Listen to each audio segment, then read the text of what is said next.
Existe um propósito para a vida? Sim, claro. Que é isso? O que estamos fazendo aqui? Esperançoso tentando fazer paz. É suficiente.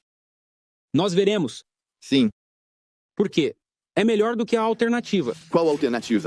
Fé. Ok. Com o que estamos brincando, não me refiro a nós. Bem, a nós também. Isso é certo. Mas, você sabe, as coisas estão instáveis no momento em muitos aspectos. Temos essa oportunidade diante de nós, todos nós, de ter um mundo muito abundante, certo? Onde todos têm o suficiente e talvez mais do que o suficiente. E estamos inseguros sobre isso. Não temos certeza se isso é aceitável. E não temos certeza se todos deveriam tê-lo. Não temos certeza se todos merecem. E até nós mesmos. E estamos nos recolhendo em nossos cantos, de certa forma. E não estamos abordando os elefantes debaixo do tapete. E você não pode fazer isso. Tipo, as coisas que estamos discutindo de forma contenciosa agora, você sabe, geram conversas difíceis, mas tornam as ruas muito mais difíceis se você não as discutir. E você precisa fazer isso com um espírito de ignorância. Então, nosso primeiro convidado especial é Dr. Jordan B. Peterson. Ele é um psicólogo clínico e professor emérito na Universidade de Toronto. De 1993 a 1998, ele atuou como assistente e depois como professor associado de psicologia em Harvard. Passou 15 anos escrevendo mapas de significado à arquitetura da crença. O Dr. Peterson é autor dos populares best-sellers globais Além da Ordem, 12 Novas Regras para a Vida e 12 Regras para a Vida, um antídoto para o caos, em 2016, e professor emérito na Universidade de Toronto. De 1993 a 1998, ele atuou como professor assistente e, em seguida, como professor associado de psicologia em Harvard. Ele passou 15 anos escrevendo mapas de significado à arquitetura da crença. O Dr. Peterson é autor dos populares best-sellers globais Além da Ordem, 12 Novas Regras para a Vida e 12 Regras para a Vida. 1. Antídoto para o Caos, antes da publicação de 12 regras. Várias palestras online, vídeos e entrevistas do Dr. Peterson se tornaram virais, lançando-o em uma proeminência internacional sem precedentes, como intelectual público e educador. Com seus colegas, o Dr. Peterson produziu 2 programas online para ajudar as pessoas a se entenderem melhor e a melhorar seu funcionamento psicológico e prático. Ele está atualmente trabalhando em uma universidade online chamada Academia Peterson. Por favor, dê as boas-vindas ao Dr. Peterson. Também temos conosco Jonathan Peugeot. Ele é um artista e estuda simbolismo cristão e também estuda pós-modernismo, certo? Deus me livre para alguns, não é? Então, também temos conosco nosso querido Mohamed Hijab. Ele é um autor, especialista em religiões comparadas e filósofo da religião. Ele é o cofundador do nosso instituto, Instituto Sapiens, e é pesquisador e instrutor da organização. Ele possui um bacharelado em política e um mestrado em história. Além disso, ele também obteve um segundo mestrado em estudos islâmicos na Escola de Estudos Orientais e Africanos. E ele completou um terceiro mestrado em teologia aplicada na Universidade de Oxford. E agora ele está estudando seu doutorado em filosofia da religião, especificamente sobre o argumento da contingência para a existência de Deus. Além disso, Hijab passou por formação formal em estudos islâmicos com foco no Alcorão. Então, porque sou 100% discordante e nada educado, quero tirar o elefante da sala. Eu gosto de fazer isso.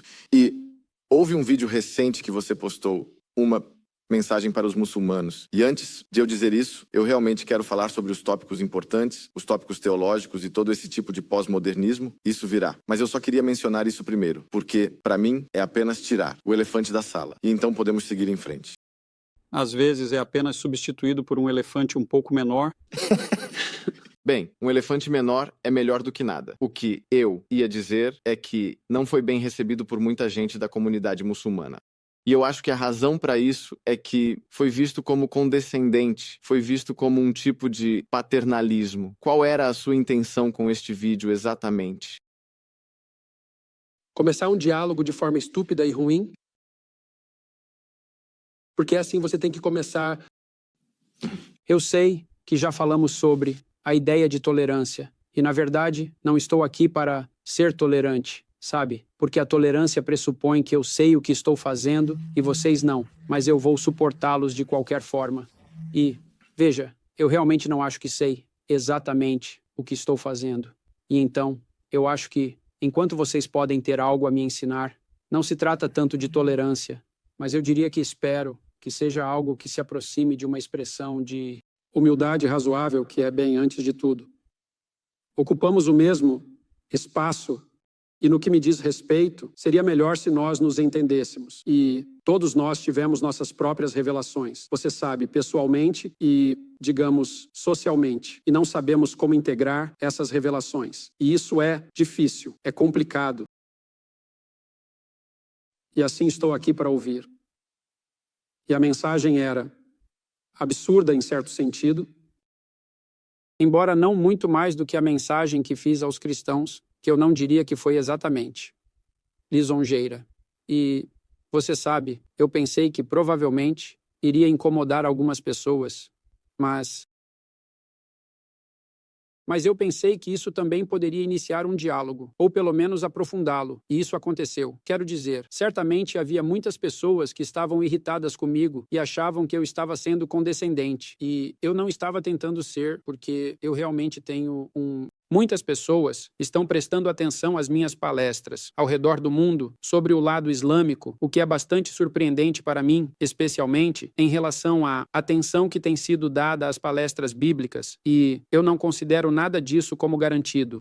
E eu não estava tentando nem capitalizar sobre isso, nem interferir nisso. Eu estava tentando fazer a próxima coisa estúpida que poderia avançar um pouco as coisas. E, na verdade, funcionou, eu diria. Bem, antes de tudo, eu estou aqui e eu sei que isso não é um direto consequência dessa mensagem, mas pelo menos não a quebrou e houve muitos outros grupos muçulmanos que entraram em contato comigo de maneira séria, pelo menos em parte por causa disso. E então, eu acho que precisamos entender que vamos nos esbarrar bastante se realmente tentarmos conversar por causa de todos os elefantes e cobras que estão escondidos debaixo do tapete. E eu acho que é uma coisa muito boa abrir a montanha. Eu sou uma pessoa muito agradável. Como se vê, eu sei, isso é para meu detrimento. Para ser honesto, eu não teria adivinhado que você é muito agradável. Sim, é uma das minhas principais falhas de caráter. Mas eu não gosto de conflito. De jeito nenhum. Mas a razão pela qual eu diria que sou propenso a me envolver nisso é porque, às vezes, o que está debaixo do tapete precisa ser revelado, porque vai causar muitos problemas se ficar ali fermentando ou se acumulando e se multiplicando. E assim, aqui está uma das vantagens de simplesmente pessoas desagradáveis ao tê-las por perto, porque elas trarão questões à tona para inspeção que todos os outros podem relutar em confrontar. Você sabe, o lado negativo é que, bem, você pode fazer isso com muita frequência, sabe? E isso é uma coisa difícil de acertar. Então, não estou aqui com um espírito de tolerância, estou aqui com um espírito de ignorância. E eu estou esperando. Veja, a outra coisa que tenho pensado, e vocês podem me dizer o que acham disso, é que parece que na situação, e agora, de uma forma mais global, seria útil para as pessoas de fé religiosa notar que existem outras pessoas de fé religiosa com as quais têm muito em comum, uma delas sendo a fé religiosa, e que também estão enfrentando, como pessoas de fé religiosa, um mundo que está tentando, digamos, se libertar disso. E, portanto, não me parece exatamente óbvio que é um ótimo momento para as pessoas de fé religiosa se concentrarem em suas diferenças, dado que talvez haja elefantes mais importantes a serem abordados, digamos, ou peixes para fritar. E assim eu tenho tentado. Sou muito ignorante sobre a tradição islâmica e estou tentando corrigir isso. É muito difícil sair da sua própria cultura e realmente entender a cultura de outra pessoa, e não tenho ilusões. Espero, sobre o grau de compreensão que consegui, tentei entender o que podemos ter em comum. E isso é crucial. E assim, certamente, uma das ideias que todos nós compartilhamos no âmbito religioso, digamos, é que existe uma unidade final que deve ser colocada acima de tudo. E isso faz parte da grande tradição monoteísta e eu vou falar principalmente como psicólogo, em vez de, digamos, um defensor da tradição cristã. Porque um pouco mais... Não me parece óbvio que deixe-me rebater um pouco esse ponto, porque você é um indivíduo que, obviamente, em seu mais novo livro, está falando de maneira muito categórica sobre precisão. E eu diria que você é uma pessoa muito precisa. Você é categorizado como, se eu tivesse que dizer algo, eu diria que você é uma pessoa que é escrupulosamente meticulosa, em exatidão. E, eu não sei, meticulosidade ou algo assim, sim. Então você fala. E pensa sobre o que vai dizer antes de dizer. É isso pelo que você é conhecido. Na verdade, se alguém diz algo que está um pouco fora do normal, você o corrige. Certo. Geralmente porque eu não entendo isso, então... Sim, não, por exemplo, como na entrevista com Cat Newman, as suposições e as perguntas que ela tinha quando estava questionando, você a confrontou sobre isso. E é por isso que se tornou tão popular. A discussão foi tão popular. E você é um psicólogo clínico. Então, o que eu ia dizer é o seguinte. Por exemplo, se eu fosse fazer um vídeo, certo? Eu diria essa mensagem para, você sabe, para canadenses brancos ou algo assim, né? Por que você não entra em contato com alguns russos? Ou, você sabe, Deus me livre, você sabe entrar em contato com africanos negros ou pessoas da primeira nação? Você sabe, seja o que for. Como você acha que a comunidade de canadenses brancos, digamos, para fins de argumentação, reagirá a esse tipo de mensagem? Se fosse você é muito chato, então provavelmente seria mordido. Muitas vezes... Sim, exatamente. É difícil dizer, até que você faça isso. Quero dizer, eu entrei em contato com outras comunidades, digamos... Eu fiz uma entrevista com um amigo meu que é um nativo americano que vive na costa oeste. E não estou muito satisfeito com a narrativa que está sendo promovida no Canadá, que é a de que a colonização europeia do Canadá deve ser vista como genocidamente colonial. E tendo dito isso, meu amigo, esse escultor esteve em uma escola residencial no Canadá e as escolas residenciais foram implementadas pelo governo e outras instituições na tentativa de separar as crianças indígenas de suas famílias e, em seguida, socializá-las rapidamente de acordo com as normas europeias. Havia alguma motivação positiva para isso e, às vezes, isso ajudava e funcionava. Mas uma das coisas que realmente aconteceu foi que algumas escolas foram, digamos, invadidas por pessoas com uma inclinação pedofílica e sadística pronunciada e meu amigo acabou em uma dessas escolas e sua vida foi tão horrível que você não consegue nem ouvir sobre isso sem danos emocionais sérios. E assim, avancei com essa discussão que foi muito contenciosa, mas correu muito bem. E contou uma história que era verdadeira e precisava ser contada. Portanto, você entra em território desconhecido por sua conta e risco. Isso é certo. E foi relativamente difícil para mim organizar eventos para que isso fosse uma possibilidade, mas meu pensamento novamente, porque estou tentando buscar o que temos a oferecer uns aos outros, em vez do que nos divide, achei que valia a pena. Deixe-me contestar novamente este ponto. Por exemplo, nem sempre é o que você diz. Às vezes, pode ser o que você não diz. Por exemplo, eu acho que você se tornou um certo emblema da civilização ocidental, certo? Em termos de que você é uma intenção de nos ajudar, não é? E eu também contesto o ponto de que isso é uma cultura estrangeira, porque eu acho que, como você mencionou na palestra, o Islã agora se tornou parte da cultura ocidental. Sim, bem, essa é a questão em aberto. Como mencionamos nas observações introdutórias, é como, bem, o Islã faz parte do Ocidente, estamos tendo uma discussão semelhante sobre a Rússia em um sentido real, e isso está indo muito bem no momento. Sim, então há essa parte. Mas o que eu diria é que, você sabe, se o colonialismo ocidental, e isso é quase inegável, por exemplo, olhe para a Argélia, por exemplo. A Argélia, quando foi anexada pela França. O colonialismo espanhol na América Latina, por exemplo. Há coisas que aconteceram. Não estou dizendo que isso são coisas que aconteceram apenas na frente ocidental. Há coisas que aconteceram na frente Muahidun também, é claro. Isso é verdade, sem dúvida sobre isso, certo? Não vou ficar aqui defendendo os Muahidun que vieram e foram muito intolerantes com os judeus e cristãos, expulsando-os de suas casas e assim por diante, que também existiram na Espanha, na verdade. Então, o ponto é que eu sinto que, não sei, como psicólogo, acho que minha pergunta para você seria: você não acha que é benéfico ser concessivo a esse respeito? Por exemplo, para iniciar uma discussão dizendo que sabemos que essas são coisas que podem causar ressentimento? Sim, porque, por exemplo, conheço muitas pessoas argelinas, e isso é muito claro na memória histórica delas. Sim, e a acusação seria que o Ocidente tem amnésia colonial aqui. Eles não estão levando em conta o que fizeram. Sim, serei honesto com você. Eles nem sabem como. Bem, tudo bem. Sim, bem, absolutamente. Quero dizer, veja, aqui está como eu abordaria isso psicologicamente. Em muitas das histórias mitológicas que eu li, há o motivo do tio maligno. E assim, por exemplo, na cosmologia egípcia antiga, havia 4 divindades centrais, embora houvesse uma série de divindades associadas. E uma delas era Osíris, que era a divindade do Estado, o que pode ser uma boa maneira de pensar sobre isso. Ele tinha um irmão maligno, Sete, que estava sempre conspirando nos bastidores para derrubar o Estado e estabelecer suas próprias regras, digamos, baseadas no poder. E os egípcios, isso foi há milhares de anos, já tinham percebido naquele ponto, porque sua sociedade era bastante grande, que havia algo na própria estrutura social que representava uma ameaça à estrutura, e essa era a tendência da estrutura e de seus líderes se tornarem cegos voluntariamente e para poderes conspiratórios. Poderes ou padrões que usariam o ressentimento e o desejo de poder para derrubar isso. Eles pensavam em Osíris como cegamente voluntário, e em Sete como um perigo eterno, e isso é verdade. Mas há outro elemento no tio maligno também, que é que, de certa forma, e é uma coisa muito difícil de discernir moralmente, todos nós pisamos em solo ensanguentado.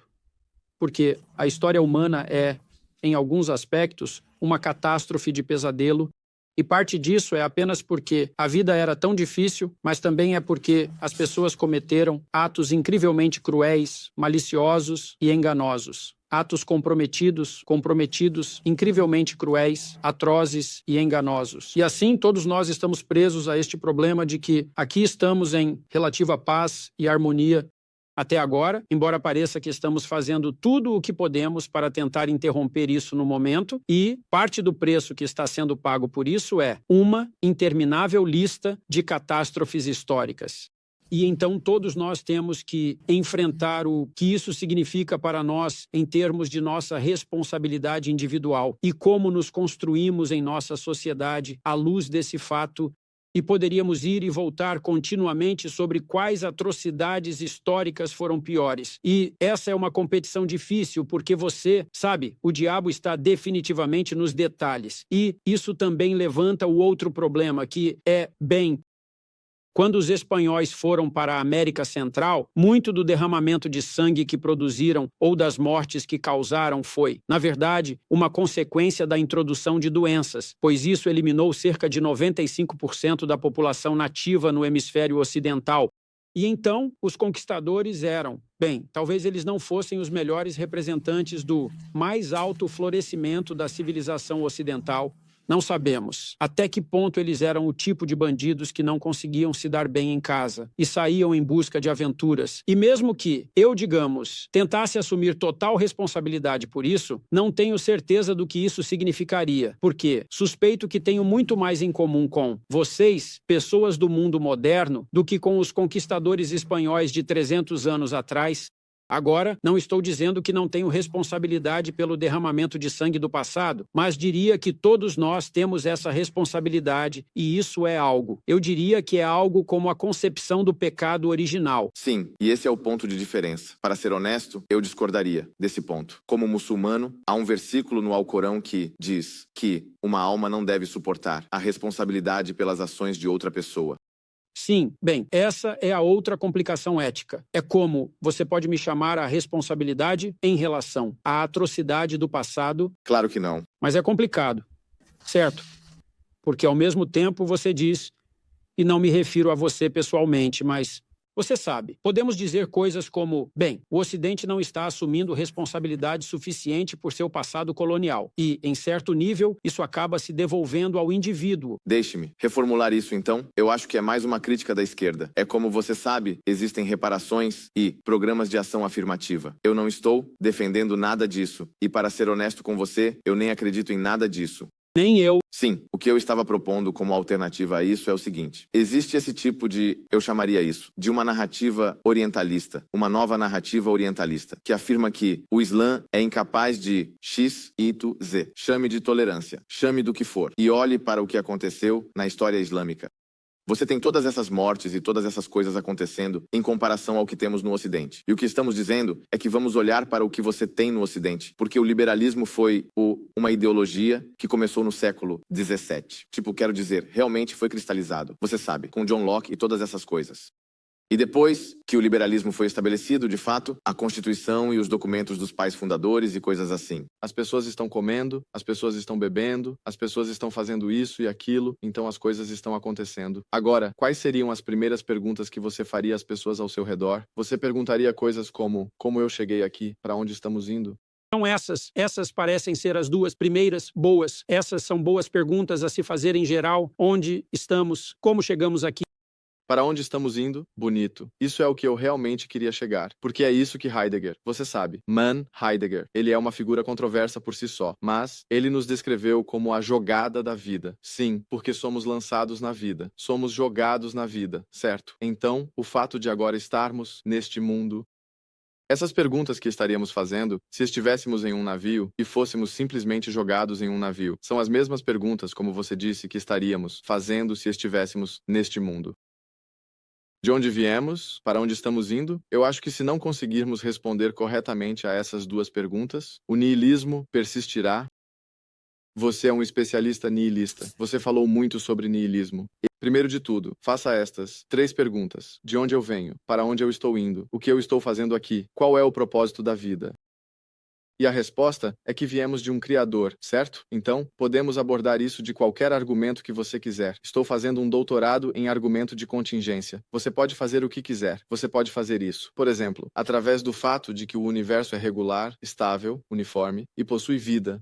Qual é a melhor explicação? É conhecimento ou falta de conhecimento? Dizemos que é conhecimento, ou é uma capacidade criativa. Viemos dessa força do conhecimento. Essa é a primeira coisa que dizemos. Viemos dessa força, desse poder superior. Para onde estamos indo? Estamos voltando para o poder superior, certo? E estamos voltando ao poder superior com nossas ações, pelas quais temos que ser responsáveis, que é exatamente a marca do que você representa. E isso é, eu acredito genuinamente. Por isso você está perguntando por que tantas pessoas estão ouvindo você. Porque rejeitamos o pecado original. O que você respeitaria? O pecado original diz que um homem nos deu um pecado e o outro homem o tirou. Basicamente, quero dizer, somos criaturas caídas e, Jesus, você tem que acreditar em sola fide. Você acredita no que quer que saiba. Sou ortodoxo, não acredito nisso. Ah, é justo. Eu não acredito no pecado original como você o descreveu, mas tudo bem. Tudo bem, mas o problema é que isso... Eu não disse que acreditava nisso também. Apenas disse que o conceito de pecado original é uma expressão desse problema que estamos descrevendo, que é que todos nós estamos sobrecarregados com algo que se aproxima, bem, da condição de jogados e dessa relação ambivalente que temos com a atrocidade da história. E isso porque se você estudar a atrocidade da história com seriedade, você tem que levar em conta que pessoas como você fizeram isso. E você pode pensar bem. E eu vejo alguém na rua cercado por homens usando máscaras que estão falando sobre se esses outros grupos saírem, você sabe, eles vão nos ver e nós estaremos lá. E eu estou procurando judeus e estamos falando sobre sangue. Judeus, você se lembra quando eu disse essa declaração exata? Eu só me lembro de você conversando com a polícia sobre... Eu gostaria de obter uma citação exata. Ok, então, eu não me lembro. Bem, o outro, aquele sobre o qual eu definitivamente vi que você falou por bastante tempo, estava relacionado a algumas questões com a comunidade hindu. O que aconteceu recentemente? Ah, eu sou um cristão, muito cristão. Tenho muitos problemas com a cultura ocidental, moderna. Sim. Certo, mas estamos no Ocidente.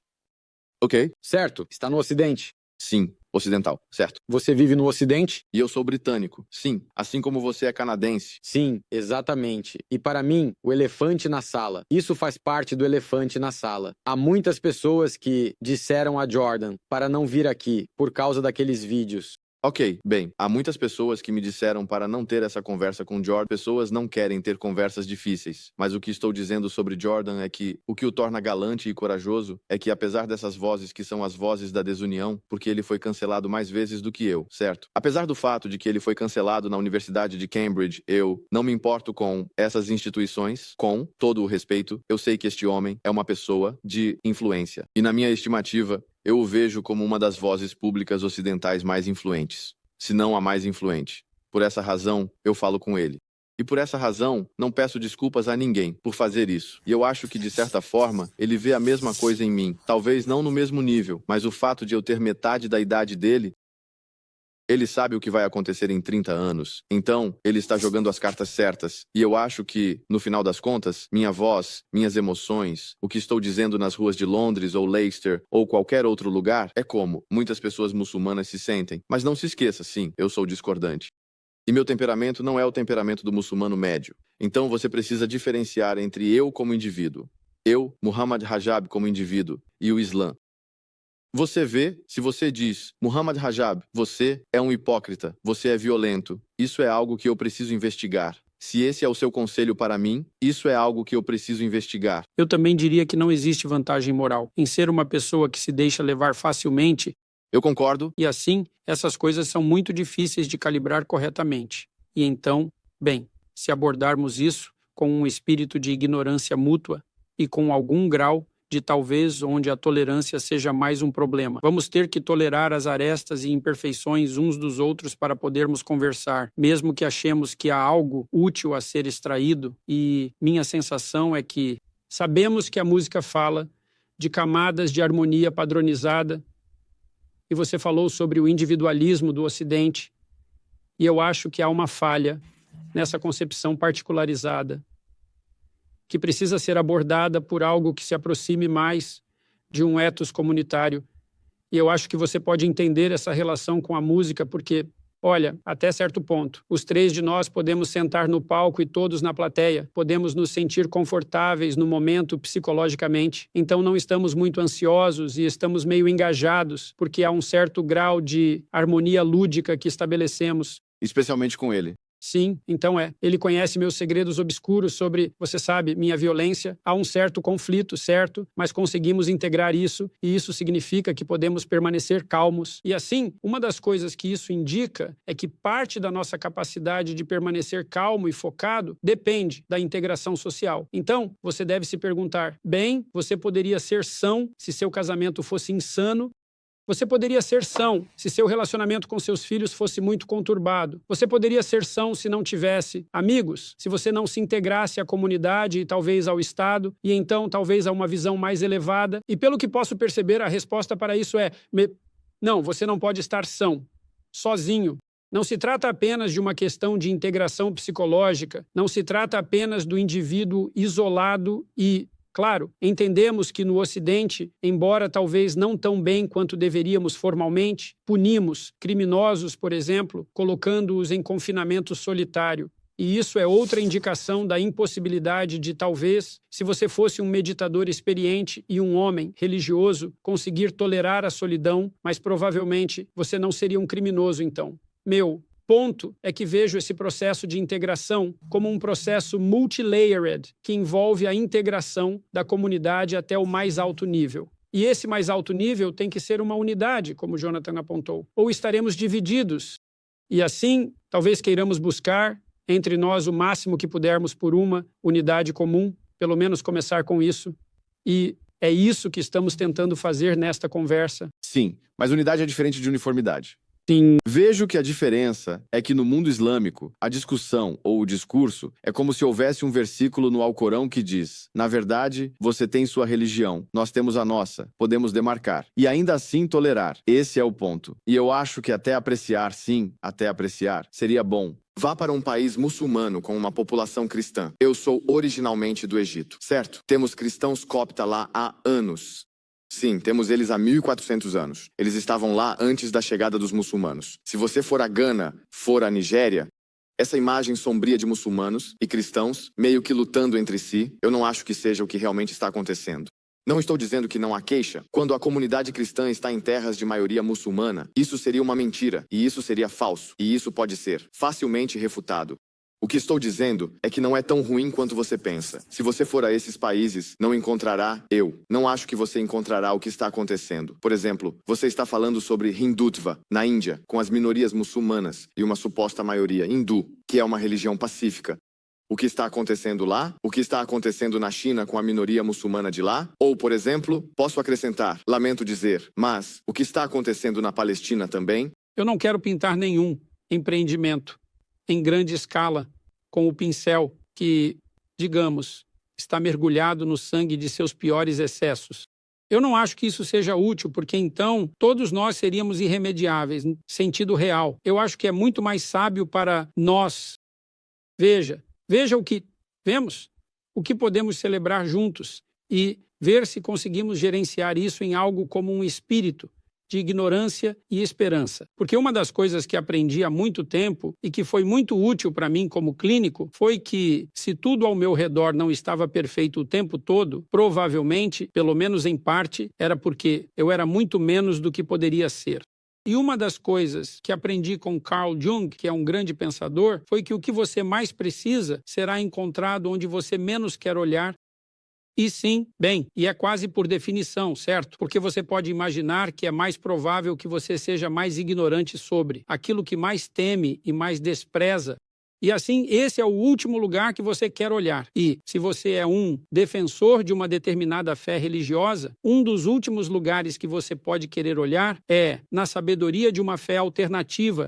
Eu concordo, mas você sabe, isso é quem é você para ser um defensor tão comprometido de uma fé que é tão complexa que não há como alguém como você entendê-la. E quero dizer isso em relação à sua própria fé. E, assim, não é tão óbvio que o estranho que você pensa ser o diabo não tenha algo a dizer. Eu entendo você, mas uma vez ouvi você citar Carl Jung, porque obviamente você o mencionou muito em seus livros, e aprendi muito com você sobre Carl Jung, que ele afirmou que o Ocidente são gigantes tecnológicos, mas anões morais.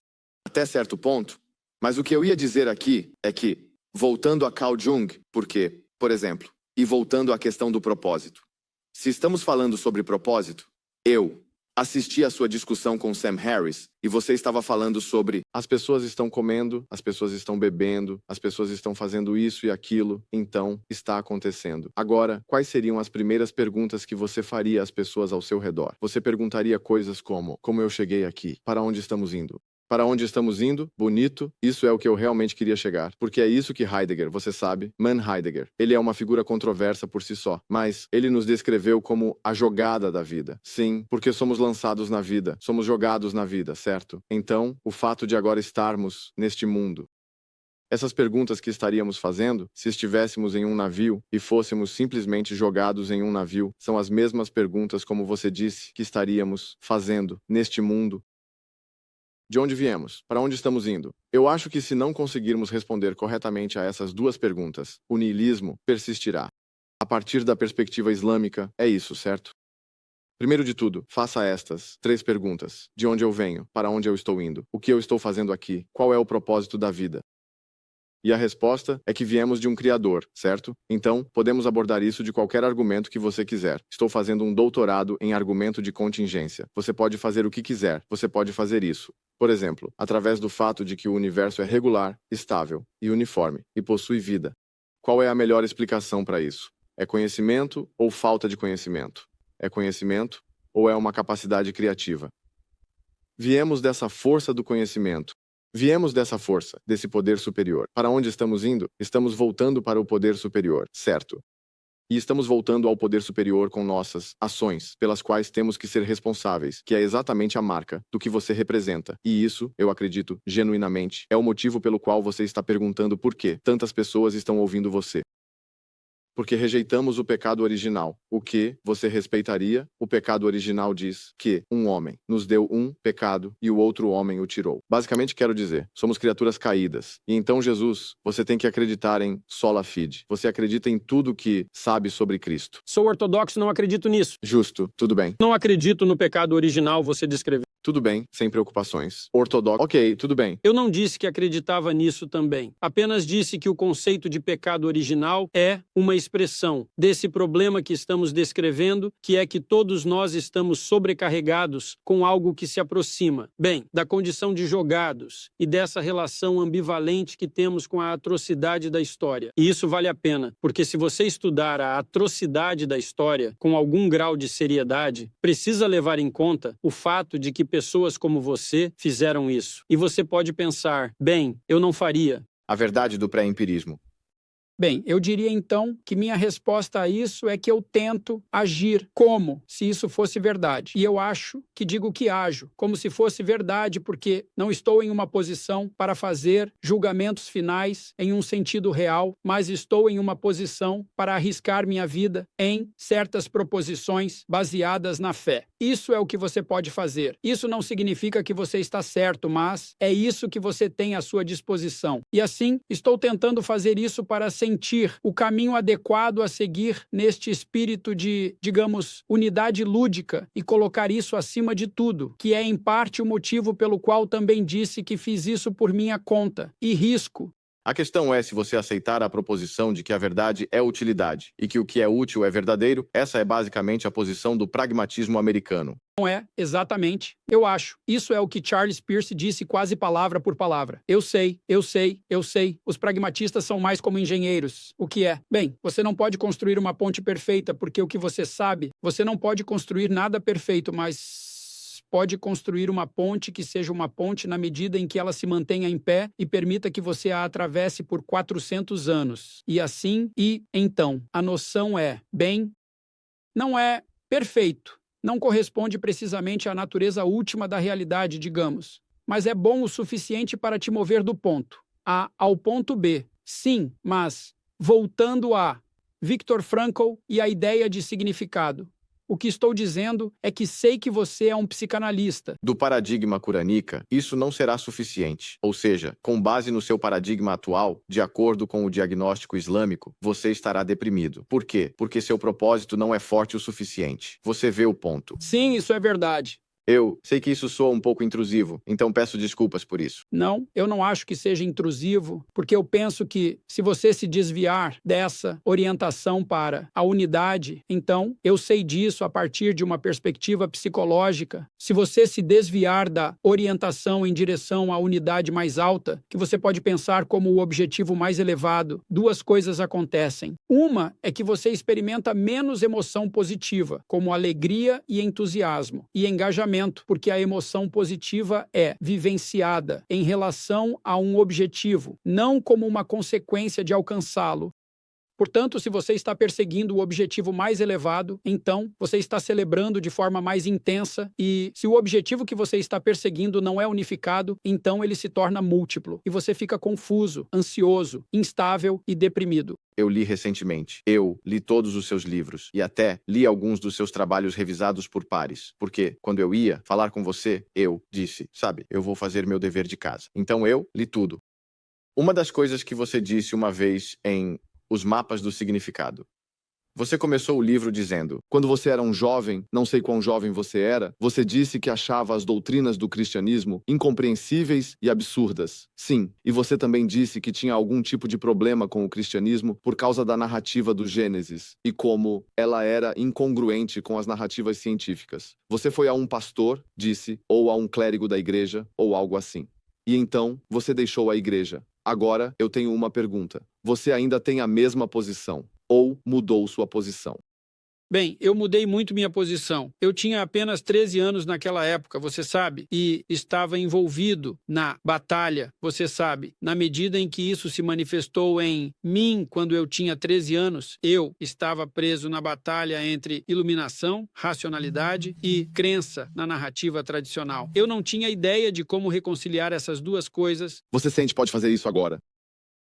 Estou fazendo o meu melhor para reconciliar. Sim, e eu acho que, bem, certamente posso fazer isso muito mais do que fiz quando tinha 13 anos. Deixe-me dar um exemplo, certo? Nesse ponto, quando você tinha 13 anos, eu acho que você estava pensando de forma clara. Desculpe ser tão rigoroso. É difícil acreditar que alguém esteja em desacordo com você. Enquanto você gerencia isso, Porque alguém com um QI de 180 ou o que você tiver, alguém da sua inteligência, quando você tinha 13 anos, provavelmente tinha um QI de, sei lá, 120 ou algo assim. Então, você estava operando como: meu amigo aqui, Alidawa, está no nível dele. Estamos na idade de 13 anos, mas o que eu ia dizer é que, você sabe, a razão pela qual eu acho que ele estava... Porque olhe para a Trindade, por exemplo. Olhe para os cismas. Agora, isso se relaciona com sua especialização. A ideia de 3 entidades onipotentes. Que Jesus é onipotente, que o Pai é onipotente, que o Filho é onipotente e que o Espírito Santo é onipotente. Mas não existem 3 onipotentes. Existe um onipotente. Você tem um que está disposto, em última análise. Ser, que é uma pessoa, que é Jesus. Então, outra pessoa, que é, em última análise, o Filho. O Alcorão diz sobre isso, no capítulo 23, versículo 91, que Alá não tomou nenhum filho, e ele não teve nenhum criador com ele. No capítulo 23, versículo 91, diz que Alá não tomou nenhum filho, e que ele não teve nenhum criador com ele. Se esse tivesse sido o caso, eles teriam se despido um do outro pelo que teriam competido e tentado superar um ao outro pelo poder. Significa que essa ideia de 3 pessoas onipotentes é, para dizer o mínimo, incompreensível. A ideia de que Jesus Cristo exibe 2 naturezas. Eu sei que existem cismas e diferenças de opinião entre os cristãos, mas o fato de que ele tem essa natureza humana, onde Jesus está caminhando e vê a árvore e não pode comer da árvore. Ele não sabe se a árvore está na época ou não, embora ele não saiba quando é a hora ou o que quer que seja. O Alcorão diz isso muito claramente. Ele e sua mãe costumavam comer comida. Essa proposição de que eles são limitados e ilimitados ao mesmo tempo é uma contradição. É uma afronta à lógica. Isso vai causar dissonância cognitiva. Porque se você quer ser um agente racional e quer ser... Veja, essa é a questão. porque a racionalidade deve ser subordinada a algo acima dela. E estou tentando me subordinar a isso. E assim, minha reação ao que você está dizendo é que isso não é um insulto. Estou te dizendo qual é a minha reação. Não é nem uma crítica. Eu achei que a discussão, assim que começou, era menos interessante do que o que estávamos fazendo antes. Foi mais difícil para mim me concentrar. E eu acho que a razão para isso é que isso se transforma para alguns.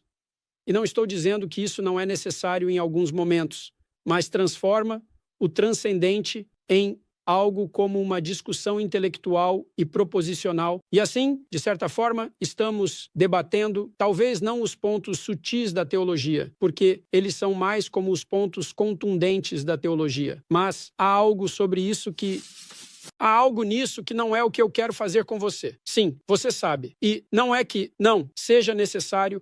Então, deixe-me inverter isso de certa forma. Uma das coisas que me deixam muito curioso é que, obviamente, a figura de Cristo é controversa, sim, e assim, os judeus não sabem o que fazer com Cristo em um sentido fundamental, porque ele parece ser o último, ele parece ser uma continuação da tradição profética em algum sentido real, além de ser judeu, o que complica as coisas. E então, é claro, os cristãos colocam a figura de Cristo como central em algum sentido real, mas isso levanta a questão da relação entre Cristo e Deus. E então, na comunidade muçulmana, Cristo também é uma figura central. E assim, estou curioso sobre isso. E poderíamos dizer que temos diferenças doutrinárias sobre o que constitui essa centralidade. É justo, o suficiente, e eu também não diria que entendo o que essa centralidade significa. Então, uma das maneiras que eu entenderia isso, digamos, é que na tradição ocidental, e eu não sei até que ponto isso é verdade na tradição da comunidade muçulmana, um dos atributos do que Cristo é, psicologicamente, é o Logos. E assim, se estamos engajados em um diálogo que é o dual Logos, então estamos incorporando o espírito de algo como o esclarecimento mútuo, e essa é, então, a presença desse espírito nos genuínos limites da realidade temporal, certo? É algo como o infinito descendo ao finito para nos iluminar. E, na medida em que podemos ter um diálogo de boa-fé, que também é uma noção religiosa, então podemos nos engajar nesse processo de diálogos e isso nos transforma e nos redime. E então, quando eu digo, bem, eu acredito nisso, eu digo, bem, não é apenas que eu acredite, como uma proposição. É que eu posso perceber quando isso está acontecendo. E você também pode. Eu acho que é como se você fosse ver que esta conversa vai fluir e refluir, sabe? E algumas vezes vai te prender. Você pensa que estamos no cerne da questão. E às vezes, sua atenção vai se desviar. Sua atenção vai se desviar quando estivermos fora do caminho. Então, eu diria que, sim, na medida em que você e eu estamos nos comunicando, essa é uma maneira religiosa de pensar sobre isso. É que estamos fazendo o nosso melhor para incorporar o espírito do Logos. E se isso está funcionando, então estamos progredindo. E eu sei que na tradição ocidental isso é parte do que foi conceitualizado como o atributo fundamental da figura de Cristo.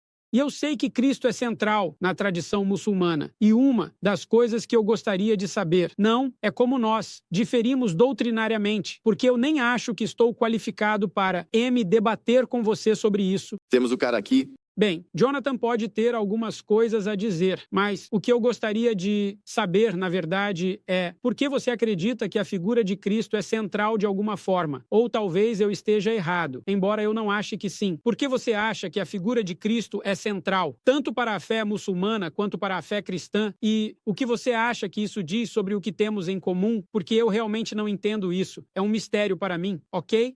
Então Jesus Cristo, se historiadores seculares olharem para ele e discordarem sobre sua existência ou não, a maioria, para ser justo, acredita que ele existiu, certo? Mesmo historiadores seculares, ateus e agnósticos, certo? É a explicação mais simples. Sim, claro. Então eu acredito que antes de tudo, Jesus Cristo existiu, o que na era moderna vale a pena notar, certo? Os muçulmanos são a única, outra, grande religião mundial que acredita em Jesus Cristo, como o Messias, como o profeta. Certo? E isso é uma coisa estranha. Então, definitivamente, devemos tentar resolver isso. Certo, este é o primeiro. Ponto de semelhança. Acreditamos em Jesus Cristo, seus milagres. Ele curou os cegos, ressuscitou os mortos.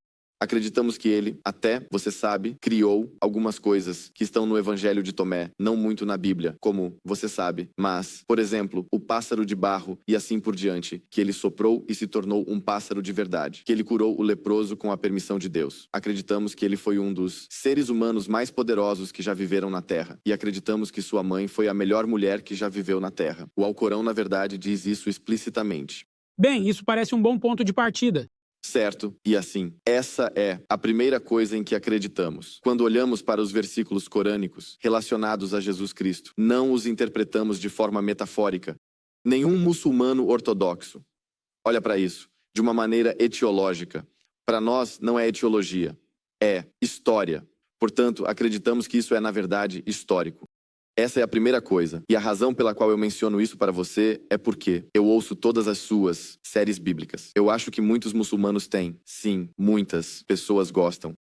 Porque, obviamente, se você conhece o Alcorão. Porque o Alcorão, na verdade, nos diz para ir ao povo do livro e ouvi-los. E você encontrará uma exegese. Como, por exemplo, o Tafsir Ibn Kathir, que é uma das exegeses fundamentais do Alcorão. Eles usam versículos bíblicos o tempo todo. Vamos aos povos do livro. Vamos ver que informações eles têm. Tabari menciona o que você chama de israelita, que são basicamente passagens da Bíblia, passagens da Torá e assim por diante, da tradição bíblica e da Torá. Portanto, não é anormal que pessoas muçulmanas tenham interesse em explicações cristãs. Isso vem acontecendo há 1300 anos. Essa é a primeira coisa. A segunda coisa é que porque o simbolismo é importante. E você mencionou, por exemplo, o simbolismo egípcio. Você mencionou, por exemplo, Orígenes e, eu não sei, Ísis e tudo isso. Não aquela Ísis. Ele já acha que sou um hooligan. Ei, esse Mazarin M está fora. Mas você sabe, o deus egípcio, eu preciso deixar isso muito claro.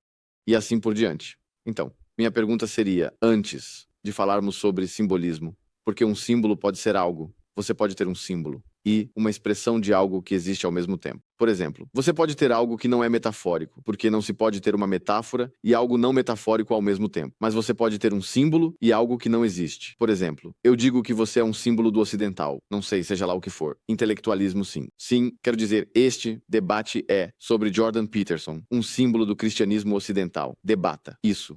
E ele existe. Agora, aqui está o ponto. Tipo, você sabe que existem doutrinas centrais no cristianismo, como a crucificação, a ascensão, a ressurreição e tudo. Mas, certo, estas são doutrinas. Como olhamos para essas doutrinas? Porque a razão pela qual estou perguntando, eu acho que você está qualificado, ou pelo menos você tem alguma qualificação, porque você mencionou em suas palestras que estava adotando a abordagem da escola alexandrina, que é como a origem de Alexandre e seu professor judeu, Filo, e esse tipo de pessoas que tomam o que você chama de texto espiritualizante. Eles espiritualizam o texto. A escola alexandrina era conhecida por espiritualizar o texto.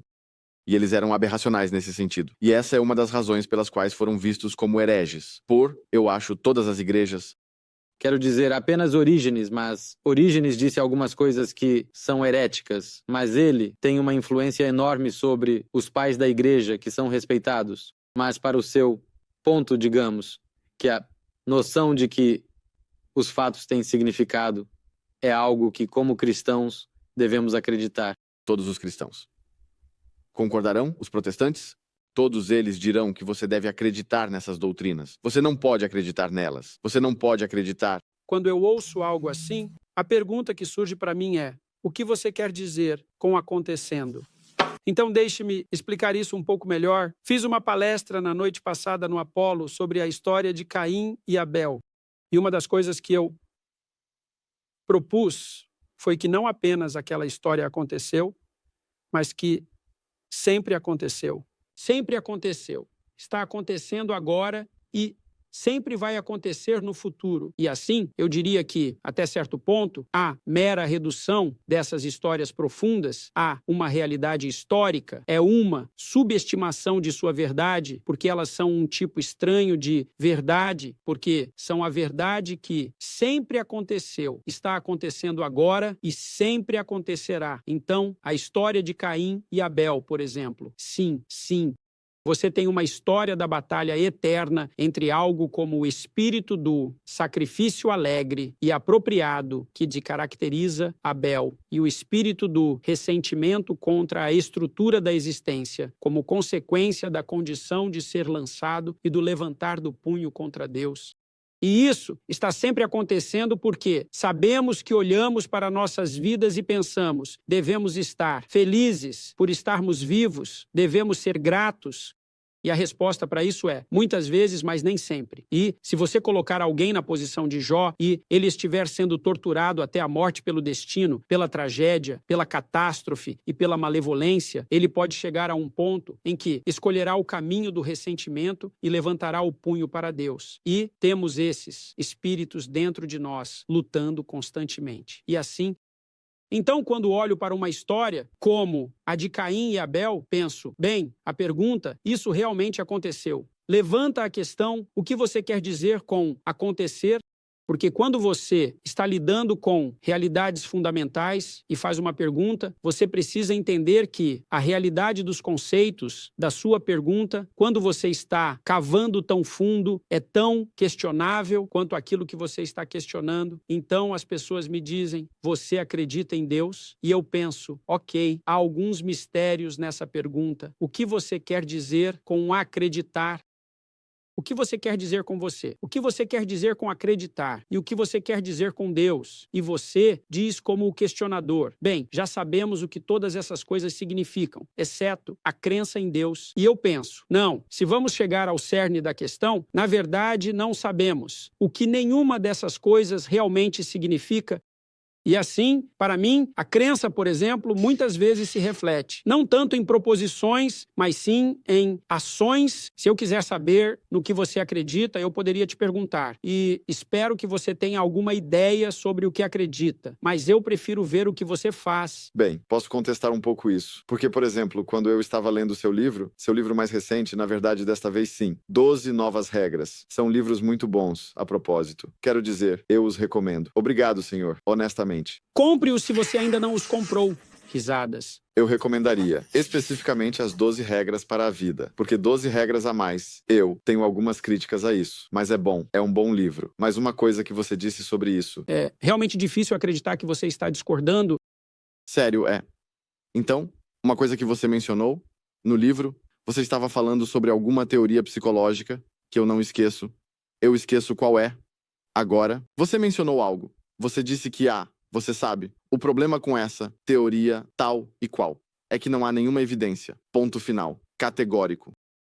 Tudo isso, você não mencionou isso, você não disse. Depende do que você quer dizer com isso. Depende do que você. Mas, depende do que você quer dizer com isso. Depende do que você quer dizer. Você se torna pós-moderno de repente. Isso é definitivamente. Oh, sim, isso é definitivamente. Olha, eu acho que isso é parte do motivo pelo qual o pós-moderno, a crítica, de certa forma, era inevitável. Isso porque começamos a aprofundar em algo como, digamos, o significado das histórias, pois é realmente daí que os pós-modernos obtiveram seu ímpeto. Porque os teóricos literários pós-modernos, desculpe por trazer isso à tona, mas é relevante, esconderam um mistério que era: bem, se você ler um determinado texto, história ou até mesmo um parágrafo e conseguir 100 pessoas para oferecerem suas opiniões sobre isso, de alguma forma, você obterá 100 opiniões diferentes. E você pode perceber que se você designar aos alunos a tarefa de escrever um ensaio, digamos, e então um problema surge.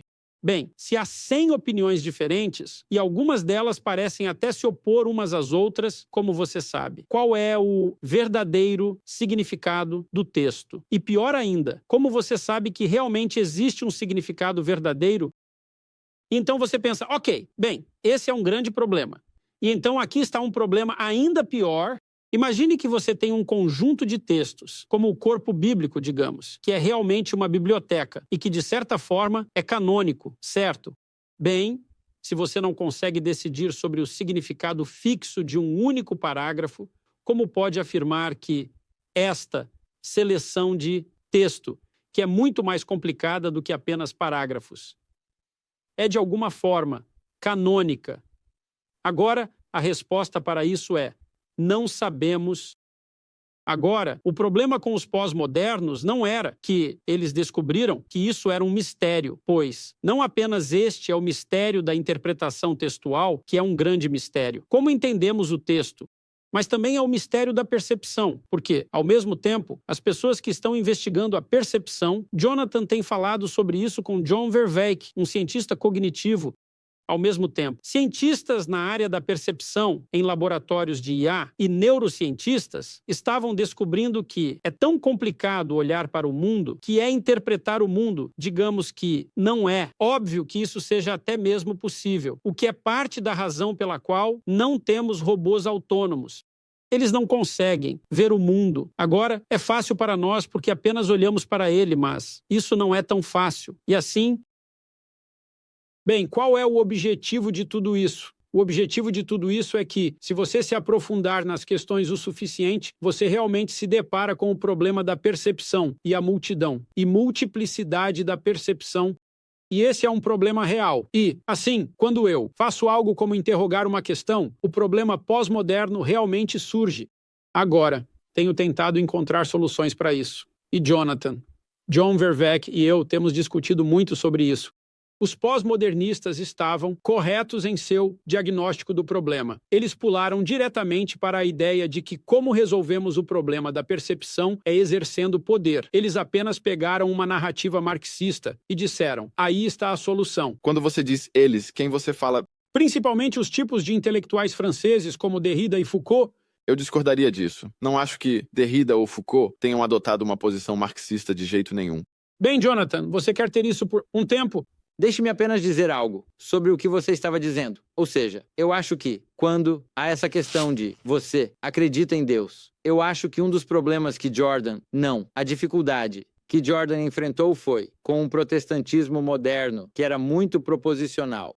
E era como apenas eu acredito. E são apenas um monte de coisas nas quais você acredita em termos de pensamento. E eu realmente acho que o que Jordan está tentar entender e tentar compreender está, na verdade, provavelmente mais próximo de algo que a maioria dos muçulmanos tradicionais acreditaria, que é que, se você disser que você se submeta a Deus, mas você não se submete a Deus, então essa palavra é vazia. Eu concordo. Com isso, sim. E eu acho que o que ele está tentando entender é encontrar algo mais abrangente. É como, pare de me perguntar se eu acredito em Deus, me observe. Sim, ok.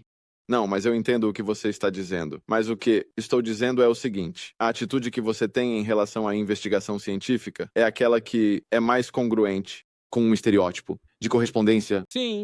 Então você simplesmente faz a pergunta que, a propósito, o Alcorão faz. E uma das perguntas centrais que o Alcorão nos pede para fazer aos cristãos e judeus é: tragam suas evidências se forem verdadeiros. Essa é a questão central, que os muçulmanos são convidados a fazer. A mesma pergunta que você, como cientista, faz, nós também temos que fazer, certo? E estou usando a palavra perguntar com frequência aqui. O que estou dizendo é que é aqui que dissonância cognitiva pode surgir. Isso realmente entra. Essa é parte do que rasgou o Ocidente. Dizer com base no iluminismo versus a tradição religiosa, na medida em que isso é um conflito, apenas para adicionar a este ponto, é, por exemplo, voltar a Orígenes de Alexandria. Orígenes de Alexandria, porque ele tem esse dilema hermenêutico. Ele tem um dilema hermenêutico, certo? Ele não sabe o que fazer com que versículo, se ele vai espiritualizá-lo, metaforizá-lo ou não. Ele foi questionado por um apologista chamado Celso, que disse: o que você diz sobre a crucificação? E ele responde, de certa forma, que nem tudo o que aconteceu na crucificação era verdade. A questão é que quando você abre a caixa de Pandora da espiritualização hermenêutica, ou da exegese, ou da metaforização, quando você abre essa caixa de Pandora, o que resta do cristianismo é basicamente mitológico. Agora, então eu direi, o que torna este mito melhor do que qualquer outro mito, porque estamos investigando o mito do cristianismo, e não, por exemplo, o mito de Hércules e Zeus. Porque a figura do Pai, Filho e Espírito Santo é mais importante para mim do que a Trindade mitraica, como você a chama. Sim, bem, essa é uma questão pós-moderna. E você poderia levar isso ainda mais longe e dizer, bem, por que esta história em vez daquela história em qualquer nível de história? E essa é uma questão central. Então, como você responderia? Você fez uma palestra bíblica, certo? Então, por que você fez um sermão sobre Zeus? Bem, eu fiz palestras sobre outras estruturas religiosas, particularmente sobre a cosmologia egípcia antiga e sobre a cosmologia mesopotâmica. E eu vou fazer uma palestra sobre o Tao Te Ching. Desculpe, você considera a narrativa bíblica como tendo algum nível de superioridade em relação às outras mitologias? Bem, tudo bem, tudo bem. Então deixe-me tentar abordar esse ciclo. Até ele está interessado agora. Bem, sim. Porque eu sou um cristão. Então eu tenho tentado entender. Então vou te dizer uma coisa que os psicólogos clínicos aprenderam. Ao longo dos últimos 100 anos, apesar de suas diferenças doutrinárias, existem muitas escolas de psicologia clínica que vão desde o behaviorismo, que é muito prático e estratégico e está relacionado a micromudanças na ação, até a teoria psicanalítica, digamos, do lado junguiano, que se interessa mais por sonhos e transformações em larga escala da imaginação, abrangendo uma enorme variedade de filosofias e abordagens práticas. Mas há uma comum. E ela surgiu, eu diria, empiricamente. Os comportamentalistas descobriram que, se alguém tem medo de algo e está evitando isso, a combinação dessas duas coisas é importante, porque há muitas coisas das quais você deve ter medo e evitar, como brincar no tráfego, pois você pode morrer se correr para a rua. Mas imagine que você está se movendo em direção a um objetivo necessário e está bastante comprometido com isso, e algo surge que você teme, e isso te impede. E agora você começa a evitar, certo? E então talvez isso te dê um transtorno de ansiedade. Isso te deixa deprimido. Então a pergunta é, o que você está evitando e por quê? E o que você deve fazer a respeito? E o que os comportamentalistas começaram a fazer foi expor as pessoas a pequenas doses do que elas temiam e fazê-las relaxar. E a ideia era que, bem, se você pudesse aprender a relaxar diante do que tinha medo, então o medo desapareceria.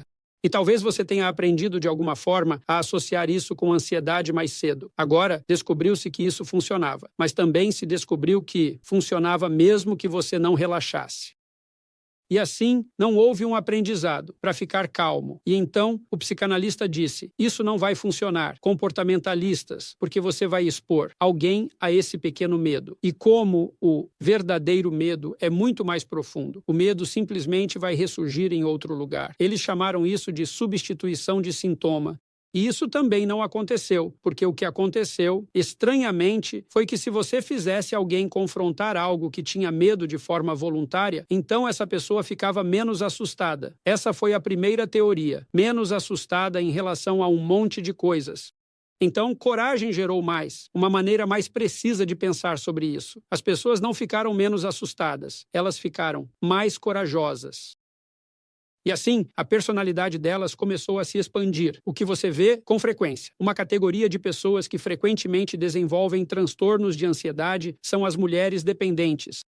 E assim, essas são mulheres que passaram de um homem superordenado para outro homem superordenado que nunca estabeleceram uma identidade individual suficiente. E talvez isso volte a assombrá-los mais tarde na vida. E eles desenvolvem um transtorno de ansiedade. E talvez tenham medo de entrar em um elevador. Então você pode ensiná-los a enfrentar o elevador, a entrar nele e a usá-lo. E então eles voltarão para casa e terão uma briga com o marido. E é porque elas são mais corajosas. E muitas vezes o marido e o resto da família resistem à tentativa dessa mulher de se tornar mais corajosa, porque sabem o que vai acontecer se for bem-sucedida. Mas isso é o que você vê a generalização da coragem. E toda escola psicológica sabe disso. Ok, então agora você me fez uma pergunta teológica, então vou abordar isso.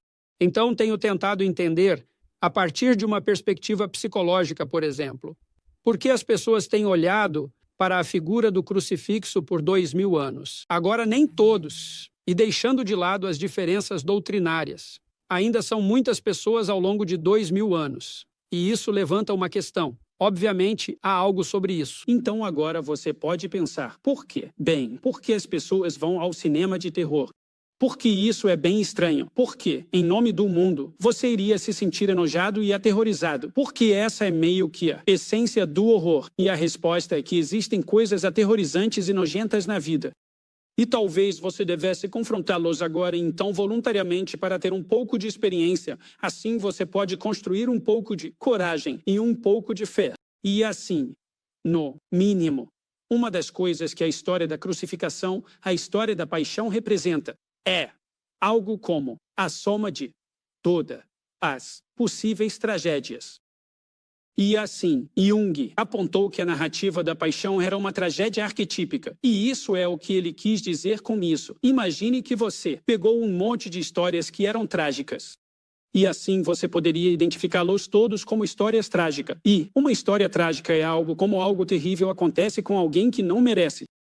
Isso é uma tragédia. Então, imagine que você tem 10 histórias sobre talvez alguém que foi traído por seu melhor amigo, alguém que caiu nas garras de uma tirania, alguém que morreu jovem e alguém inocente que foi punido por um tribunal. E você pensaria, isso é trágico.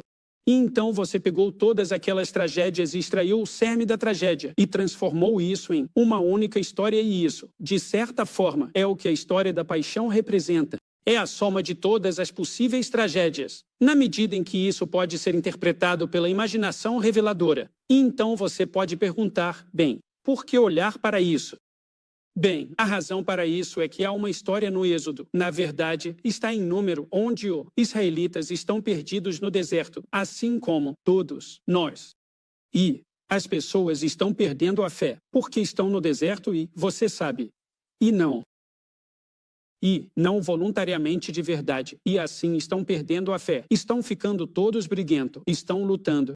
Eles estão começando a adorar ídolos falsos. Eles estão se desintegrando. E Deus fica irritado com isso.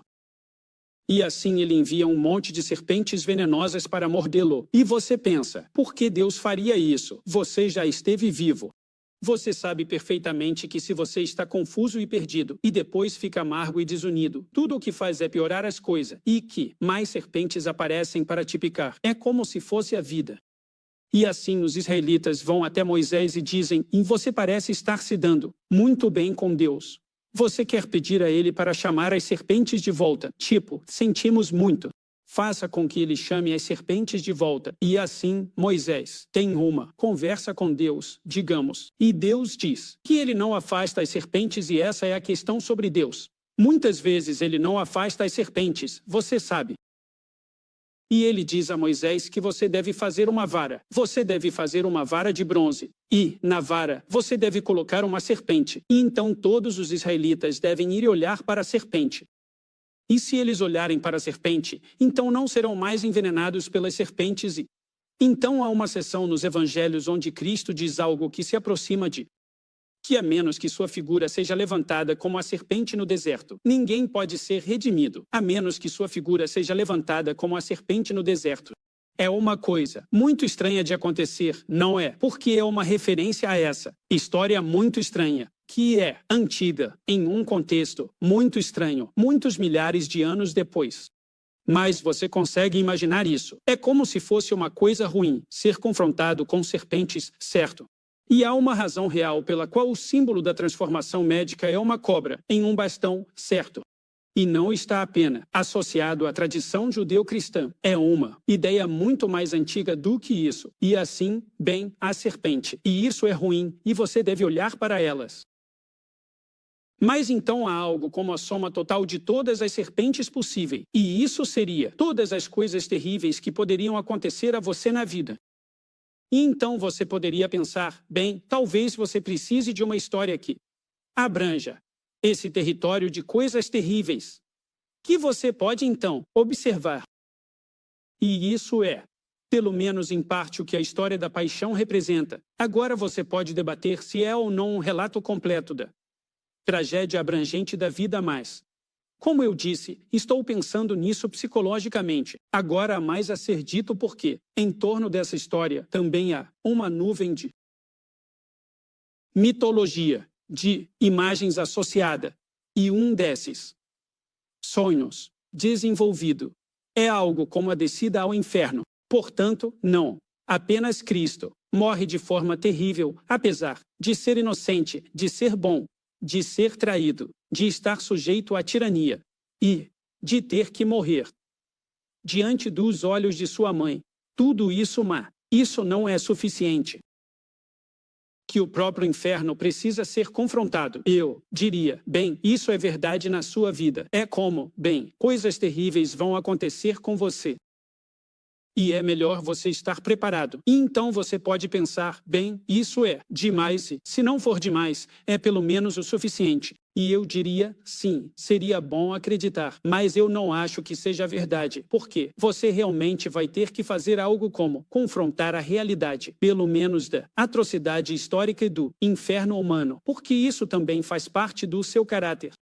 E, para revelar completamente o que você poderia ser, você precisa lidar com tudo isso e deve fazê-lo voluntariamente. E assim, parte da razão pela qual estou interessado nisso, na história cristã, digamos, é porque essa parte da história é onde a realidade se encontra com a teoria. De certa forma, é como se, bem, essa fosse a sua responsabilidade confrontar a catástrofe e o aspecto infernal da vida de forma direta. E então a pergunta é, isso é transformador? E uma resposta é não. O que Nietzsche disse, você sabe, pode-se perceber o caráter do espírito de um homem ao determinar quanto de verdade ele pode tolerar. É uma maneira muito interessante de pensar sobre isso. Este é um peso esmagador, essa noção. Mas a vida vai te lançar suas catástrofes. Às vezes mesmo que você seja inocente. E, se você não for preparado, você sabe, na fé, bem, você vai ceder, e então vai ser muito pior. E quanto você tem que enfrentar? E a resposta pode ser, cada parte disso. Você sabe, obrigado. Você expressou isso de maneira poderosa. E o último comentário que você fez realmente me lembrou de um ditado profético do profeta Muhammad. Ele disse, maravilhoso é o assunto do crente. Maravilhoso é o assunto do crente. Maravilhoso é o assunto do crente. Maravilhoso é o assunto do crente. Tudo o que lhe diz respeito é bom. Valessa de Kalia Adin e o movimento. E isso não é concedido a ninguém, exceto ao verdadeiro crente. Sim, para Sarah Shakar, se algo bom acontece com ele, ele é grato. E se coisas negativas acontecerem com ele, ele é paciente e é grato. Certo, isso é uma coisa difícil de realizar. A coisa poderosa é que, e isso é algo pelo qual Nietzsche foi um grande defensor. Ironicamente, ele é um pai do pós-modernismo em certo sentido, mas ele falava sobre o sofrimento humano como algo positivo para a resiliência, ou construção de resiliência em um ser humano. E isso volta ao ponto do propósito. Bem, você sabe o que. Então aqui está outra coisa que os psicólogos aprenderam. Imagine que você pega um grupo de pessoas e as submete a uma tarefa difícil, onerosa e estressante.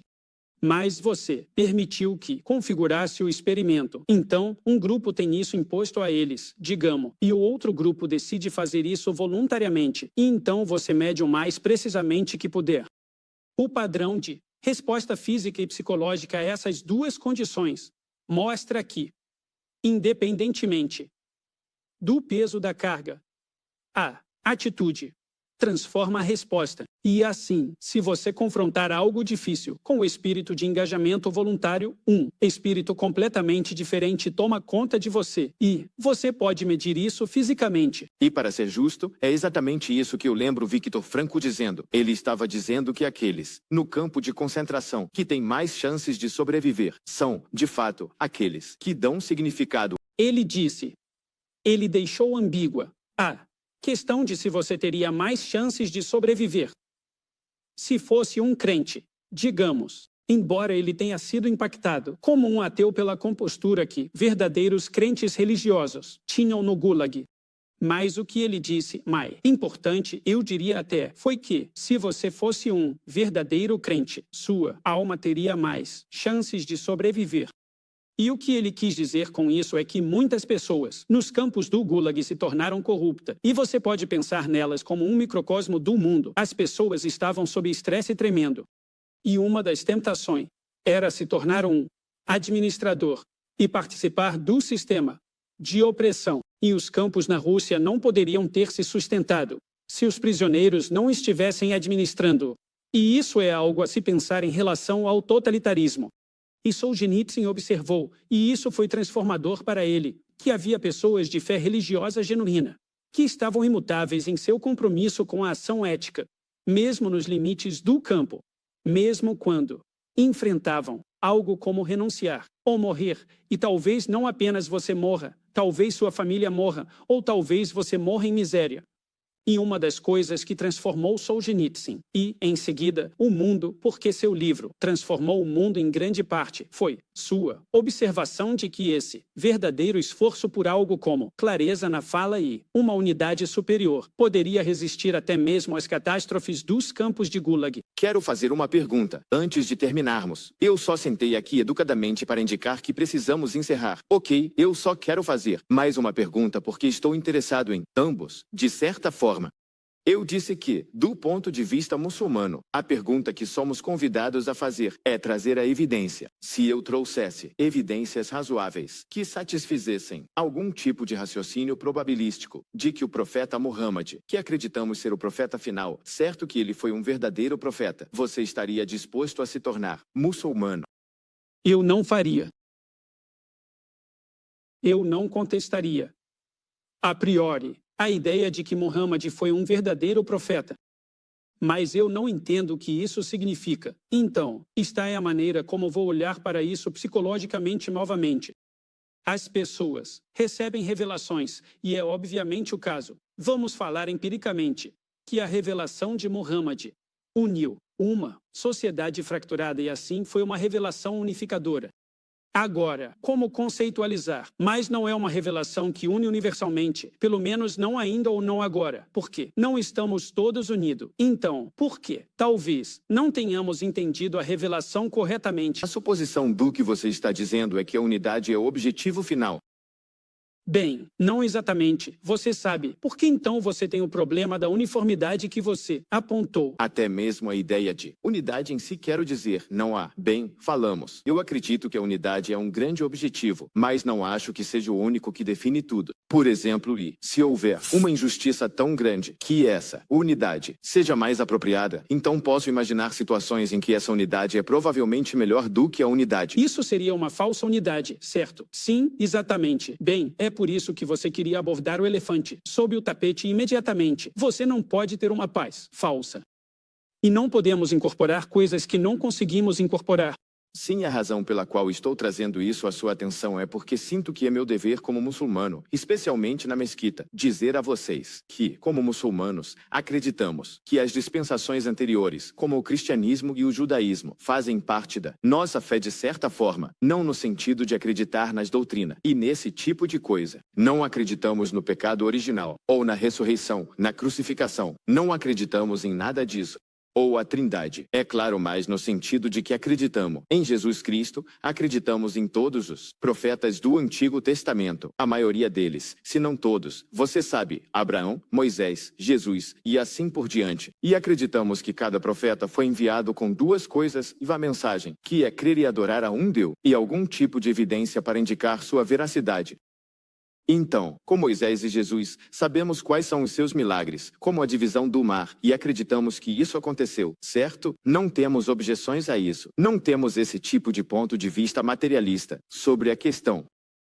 Com Muhammad, que a paz esteja com ele, acreditamos que, por ter sido enviado a toda a humanidade, ele precisava ter uma base de evidências que satisfizesse não apenas os olhos. Em outras palavras, não seria apenas algo que pudesse ser testemunhado.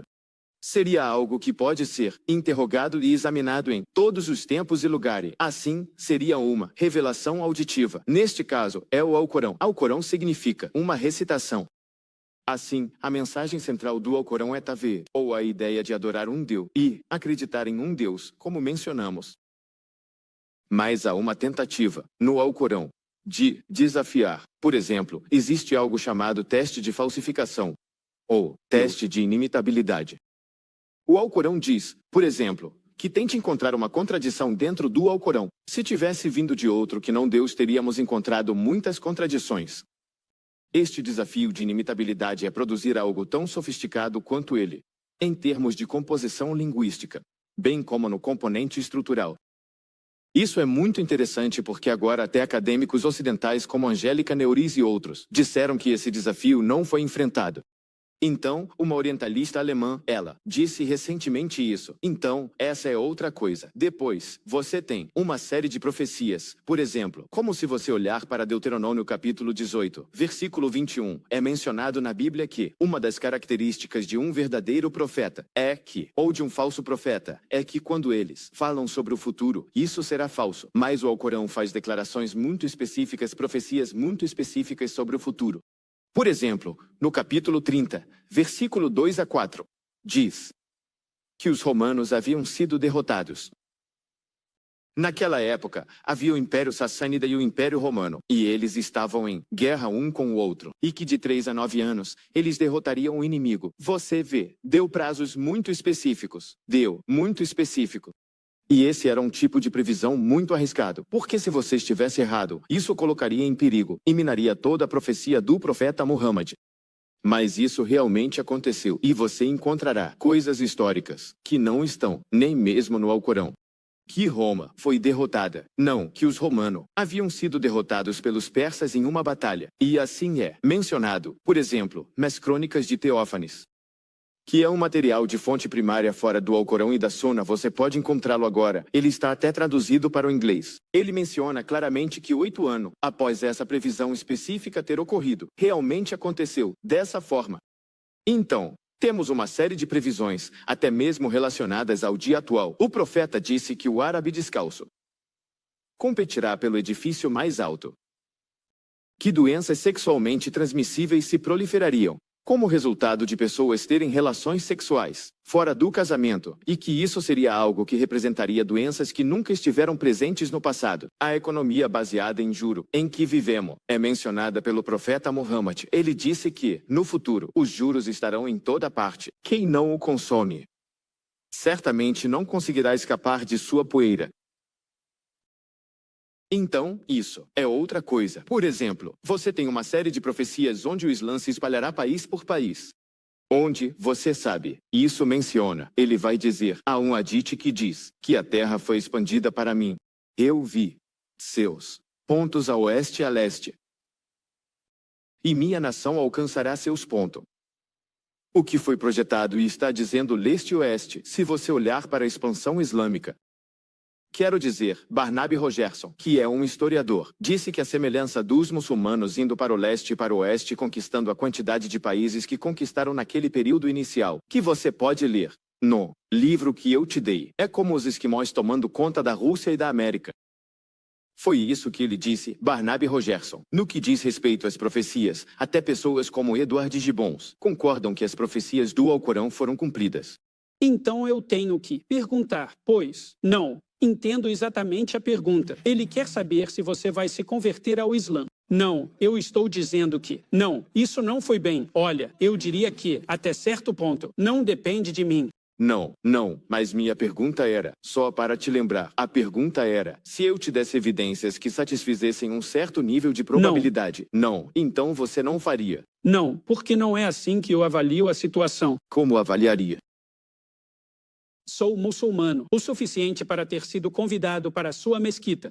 Você está sempre convidado. Não, mas quero dizer isso especificamente. Quero dizer isso de forma muito específica. Eu não acho que, de certa forma, seja um problema muito complicado. Você sabe, quando as pessoas me encontram na rua, elas dizem coisas como que encontrei alguns judeus ortodoxos em Nova York e eles me disseram, na rua, que me chamavam de rabino. O que foi? É uma coisa e tanto para ouvir, você sabe. E então, eu tenho pessoas muçulmanas que estão ouvindo minhas palestras bíblicas. Mais do que isso. A propósito. Sim, mais do que isso. E, você sabe, eles dizem, bem, o Peterson ainda não sabe, mas ele é realmente um muçulmano. E, isso é muito. Isso é uma honra, você sabe. Assim como foi uma honra ser abordado por esses judeus ortodoxos. E isso não aconteceu apenas uma vez. Tive muita correspondência com pessoa. E a mesma coisa aconteceu com cristãos ortodoxos. E, em certa medida, com os católicos e menos, com os protestantes. Então, não sei exatamente o que pensar sobre isso. Falamos um pouco sobre isso. E vamos falar sobre prova. Bem, para mim, a prova da fé é a atratividade de sua adesão. E isso é algo para se pensar, certo? Bem, você é um exemplo brilhante da fé muçulmana. Bem, quão intensamente você brilha.